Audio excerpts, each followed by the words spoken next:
ऐसे आयोजन के लिए इटावा महोत्सव समिति को धन्यवाद देता हूं कि ऐसे आयोजन प्रदेश में हर जनपद में होने चाहिए। यहाँ पर मंच की शोभा बढ़ा रहे यहाँ के क्षेत्रीय सांसद, यहाँ की क्षेत्रीय चेयरमैन और इस जनपद के कोने कोने से आए हुए स्वतंत्रता सेनानी और अन्य जनपदों के प्रतिनिधि के तौर पर आए हुए स्वतंत्रता संग्राम सेनानी परिवारों को मैं साधुवाद और धन्यवाद देना चाहता हूं।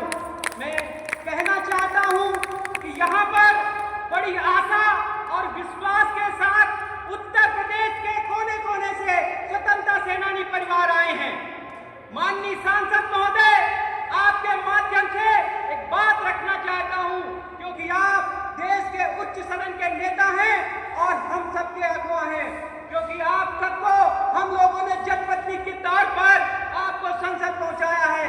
ये सब हम लोगों के लिए गौरव की बात है। हमारे आकाश जैन भाई साहब ने 10 सूत्री मांग पत्र आपको सौंपा, जिसमें हम सब लोगों की मूलभूत आवश्यकताओं को लेकर एक मांग पत्र है। मैं कहना चाहता हूं बड़े गर्व के साथ कि हम स्वतंत्रता सेनानी परिवारों से हैं और हमारे पूर्वजों ने देश की आजादी की लड़ाई के टूथपेस्ट, मंजन और नौकरियां पाने के लिए देश की आजादी की लड़ाई नहीं लड़ी थी। हमारी आजादी की लड़ाई डॉक्टर टोपे परिवार से यहाँ पर लोग बैठे हैं। पहली 1857 में पहली क्रांति लड़ी गई थी और 1947 में देश आजाद हुआ। इस 90 वर्षों की आजादी को अक्षुण्ण रखने के लिए आज हम लोगों ने आजादी का 75वां अमृत महोत्सव मनाया। लेकिन दुर्भाग्य कहे कि सरकारों ने स्वतंत्रता सेनानी परिवारों की सुध नहीं ली। तिरंगा यात्राएं निकाली गई, भूतपूर्व सैनिकों को सम्मानित किया गया और स्वतंत्रता सेनानी परिवारों का हाल नहीं जाना गया। ये आज के लिए दुर्भाग्य की बात होगी, क्योंकि इस समय कहा जा रहा है कि सनातन धर्म को मानने वाली सरकार चल रही है।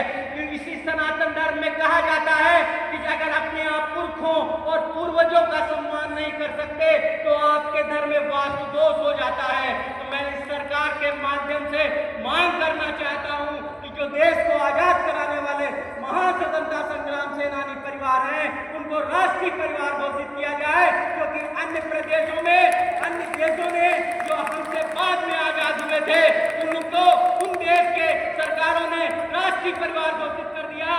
और ये हम सबकी सरकारों का एक फ्लेवर है कि हम अपने परिवारों को राष्ट्रीय परिवार घोषित नहीं कर सके। और एक बहुत बड़ा पूरे देश में मुद्दा चल रहा था जातिगत जनगणना का, जिसमें पिछड़े कह रहे थे कि हमारी जनगणना हो, अगले कह रहे थे कि सामान्य वर्ग की जनगणना हो, दलित कह रहे थे मेरी जनगणना हो, मुस्लिम कह रहे थे मेरी जनगणना हो।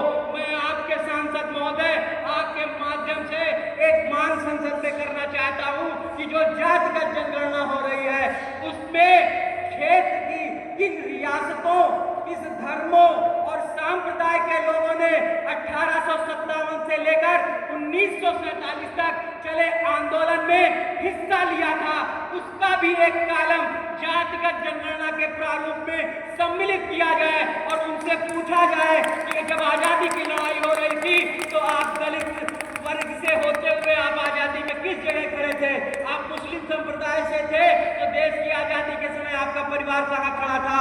हम अधिकारों की बात करते हैं, लेकिन आजाद दिलाने वाले उन महान स्वतंत्रता सेनानियों के परिवारों की तरफ इस संसद का, इस विधान सभा का और चेयरमैन और जो भी यहाँ पर मौजूद लोग मौजूद संसदें हैं, उनको उन सेनानी परिवारों को देखना होगा, क्योंकि हमारे यहाँ दुआ मानी गई है तो एक बद दुआ भी है, क्योंकि अगर किसी का +2 भी होता है तो निगेटिव भी होता है। अगर आप स्वतंत्रता सेनानियों की दुआएं लेना चाहते हैं तो निश्चित तौर पर उन पर ध्यान देना शुरू करें, नहीं तो ये सेनानी परिवार आपको कोसेंगे और आपकी उनकी आत्माएं जो पूर्वज हमारे ऊपर से देख रहे हैं, उनकी मूर्तियां जो जिनके ऊपर चिड़ैया टट्टी कर रही हैं, उनकी सफाई प्रशासन नहीं करा पा रहा है। इन सबको भी देखने की जरूरत है।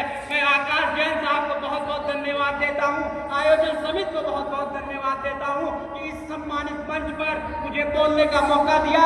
मैं भी स्वतंत्रता सेनानी में सौभाग्य से कहूँ, मेरे बाबा और नाना दोनों स्वतंत्रता संग्राम सेनानी थे और मैं पेशे से अधिवक्ता हूँ, ज्यादा बोलने की आदत है। मैं हाईकोर्ट लखनऊ में वकालत करता हूँ। लेकिन कोई भी ऐसी बात मेरी नहीं है जो स्वतंत्रता सेनानी सम्मेलन में स्वतंत्रता सेनानी परिवारों के हितकारी न हो। इन्हीं शब्दों के साथ मैं क्रांतिकारी अभिवादन के साथ अपनी बात को विराम देता हूं। जय हिंद, जय भारत।